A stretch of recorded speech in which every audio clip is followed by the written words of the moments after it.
ఫిరాయింపు ఎమ్మెల్యేల అనర్హతపై సుప్రీంకోర్టు తీర్పును విపరీతంగా వాడుకుంటూ బీఆర్ఎస్ నాయకులు ప్రజల్ని తప్పుదారి పట్టించే ప్రయత్నం చేస్తున్నారని రాష్ట్ర ప్రభుత్వ పాది శ్రీనివాస్ విమర్శించారు. మంగళవారం ముస్తాబాద్ లో ఆయన మీడియాతో మాట్లాడారు. పదవులు రద్దవుతాయని, ఉప ఎన్నికలు వస్తాయని ప్రచారం చేస్తూ బీఆర్ఎస్ నాయకులు పగటి కలలు కంటున్నారని ఆగ్రహాన్ని వ్యక్తం చేశారు.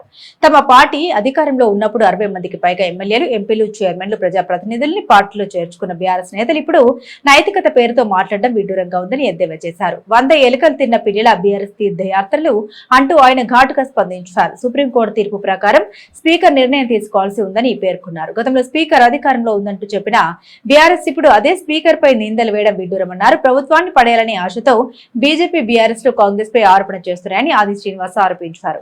ముఖ్యమంత్రి రేవంత్ రెడ్డి నాయకత్వంలో సమిష్టిగా పనిచేస్తున్నామని, బీసీలకు 42% రిజర్వేషన్లను ఆమోదించినందుకు గర్వంగా ఉందన్నారు. షెడ్యూల్డ్ కులాల నాయకత్వానికి పార్లమెంట్ లో స్థానం కల్పించాలని డిమాండ్ చేస్తూ వచ్చే నెల 5, 7వ తేదీలో ఢిల్లీలో నిరసనకు వెళ్లనున్నట్టు తెలిపారు. కవిత బీసీల గురించి మాట్లాడే అర్హత లేదని, ఆమెకు నిజంగా బీసీలపై ప్రేమ ఉంటే ఢిల్లీలో ధర్నా చేయాలన్నారు. బీఆర్ఎస్ ప్రభుత్వం కాలంలో డబుల్ బెడ్రూమ్ ఒక్కదాన్ని కూడా ఇవ్వలేదని, ప్రస్తుతం కాంగ్రెస్ ప్రభుత్వం 18 నెలలలో ఇళ్ల పథకాన్ని ప్రారంభించిందని పేర్కొన్నారు. కాంగ్రెస్ ప్రభుత్వం సమిష్టిగా పనిచేస్తుందని, మహిళా సంక్షేమానికి పెద్దపీట వేస్తుందని పేర్కొన్నారు. 200 కోట్ల ఆర్టీసీ ప్రయాణాలు పూర్తవడం ప్రభుత్వ విజయానికి నిదర్శనమన్నారు. మీ బీఆర్ఎస్ పాలనలో డబుల్ బెడ్రూమ్ ఇవ్వలేకపోయారు, మేమైతే 18 నెలల్లో ఇందిరమ్మ ఇళ్లు అందిస్తున్నామని వివరించారు.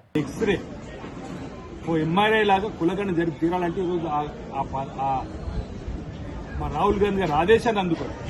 రేవంత్ రెడ్డి గారు స్వతహా బీజేపీ కాకుండా కులగానే జరిపితే పొన్నం ప్రభాకర్ గారు అసెంబ్లీలో బీసీ బిల్లు ప్రవేశపెట్టింది. నేను ఒక బీసీ బిడ్డగా ఆ బీసీ బిల్లు బలపరిచింది. ఇది నా జీవితంలో మరుపురాని ఘటన నుంచి పాల్గొనేది.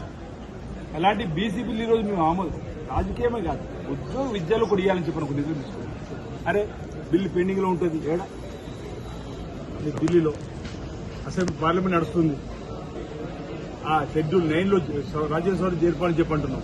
ఈరోజు మా కేబినెట్ రేవంత్ రెడ్డి గారు ముఖ్యమంత్రి సహా మీ అందరం 3 రోజులు అక్కడ కూర్చొని 5, 6 మేము ఉద్యమాలు చేస్తా ఉంటే కవిత నిన్నాక మొన్న ఏమంటారు, నేను 4, 5, 6, 72 గంటలు దీక్ష చేస్తాను. నీకే సంబంధం కళ్యాణ్. నిజంగా నీకు మా బీసీలు అంత ప్రేమే ఉంటే మీ తండ్రి కేసీఆర్ గారు ప్రతిపక్ష నేత తీసుకొచ్చి ఢిల్లీ అరే మా చిత్తశుద్ధి నిరూపించుకున్నాం. మీ అసెంబ్లీలో బిల్లు ప్రవేశపెట్టినాం, పాస్ చేయించినాం, పంపినాం కేంద్ర ప్రభుత్వం దగ్గర. 2018 షెడ్యూల్ 2018 పంచాయత్ చట్టాన్ని మార్చి ఆర్డినెన్స్ తీసుకుని వచ్చినాం. గవర్నర్ గారి దగ్గర పెళ్లి కూడా వారు కూడా ఢిల్లీకి పంపినట్టు. ఈ రెండు అక్కడ ఉన్నప్పుడు అక్కడ కొట్టాలి కానీ ఇక్కడ హైదరాబాద్ లేని రాజకీయం అంటే డైవర్షన్ పాలిటిక్స్, డ్రామాలు స్వరూపం. అరే మీ కుటుంబంలో గొడవ మా మీదేం తీసుకొస్తారు. ఈరోజు ఆ రోజు అధికారం ఉన్నప్పుడు 4కే పరిమితమైంది పార్టీ. అధికారం పోయి ప్రతిపక్షం వచ్చినాక వరంగల్ సభలు చూసారు, ఇద్దరే మాట్లాడారు. ఇప్పుడు ఇద్దరికే పరిమితం అయిపోయింది. ఫోటోలు కూడా ఇద్దరే మీరు బ్యానర్ మీద చూసారు. అదే మా కాంగ్రెస్ పార్టీలో సామాజిక న్యాయం ఉంటుంది. ఎస్సీ మాట్లాడతారు, ఎస్టీ మాట్లాడతారు, బీసీ మాట్లాడతారు, మైనార్టీ మాట్లాడతారు, సామాజిక కులాల వారిగా అందరినీ మాట్లాడించి అన్ని వర్గాలు కలుపుకొని పోతాం. కానీ వరంగల్ సభలో ఎవరు మాట్లాడారు? ఇద్దరే ఇద్దరు.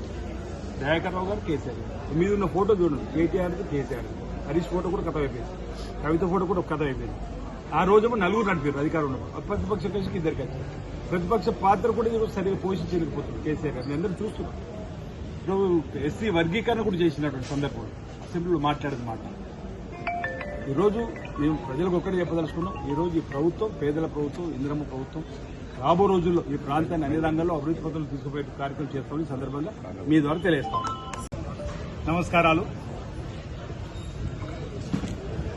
బీఆర్ఎస్ పార్టీ నాయకులు సుప్రీంకోర్టుకు వెళ్లి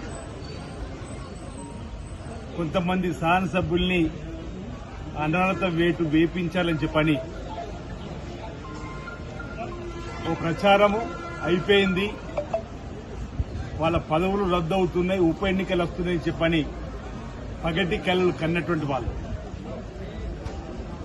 100 ఎలుకలు తిన్న పిల్లి తీర్థయాత్రలకు బయలుదేరినట్టుగా 10 సంవత్సరాలు బీఆర్ఎస్ పార్టీ అధికారం ఉన్నప్పుడు సుమారు 60 మంది వరకు ఈ 10 సంవత్సరాలు ఎమ్మెల్యేలను, ఎమ్మెల్సీలను, ఎంపీలను, జెడ్పీ చైర్మన్లను, అనేక వందల జెడ్పీటీసీలను, ఎంపీటీసీలను చేర్చుకొని ప్రజాస్వామ్యాన్ని కూని చేసినటువంటి వాళ్ళు.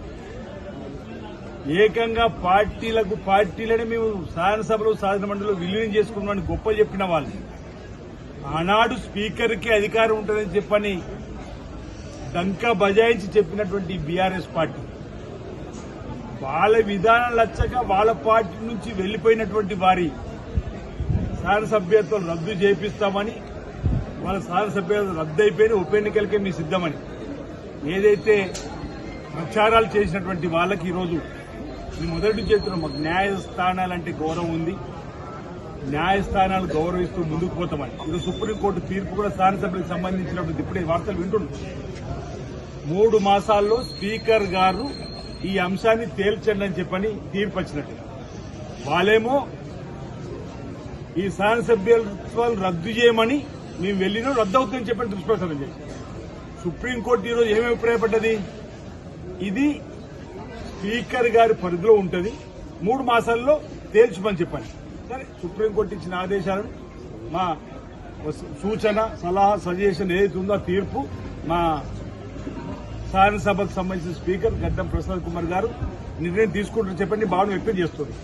ఇక్కడ నేను ఏం చెప్పదలుచుకున్నా అంటే, ఆ రోజు స్పీకర్ గారికి విశేష అధికారులు ఉన్నాయని చెప్పని మీరు ఏదైతే 60 మందిని తీసుకున్నప్పుడు నిర్ణయం ఏ విధంగా జరిగిందో ఇప్పుడు కూడా స్పీకర్ గారి విచక్షణ అధికారానికి, స్పీకర్ గారి నిర్ణయానికి వదిలేద్దామంటే ఈరోజు నానా రకాలుగా యాగి చేసినటువంటి బీఆర్ఎస్ పార్టీ ఏమంటారు ఉంటున్నారు. మళ్ళీ ఎక్కడికి వచ్చింది బాల్, స్పీకర్ గారి అధికారాన్ని ప్రకారమే జరగాలని చెప్పని సుప్రీంకోర్టు కూడా అభిప్రాయపడ్డది. కాబట్టి ఈరోజు మేము మొదటి నుంచి చెప్పింది నిజమైందనే మాట చెప్పడానికి కోసం ఈ సందర్భంగా ప్రయత్నం చేస్తాం.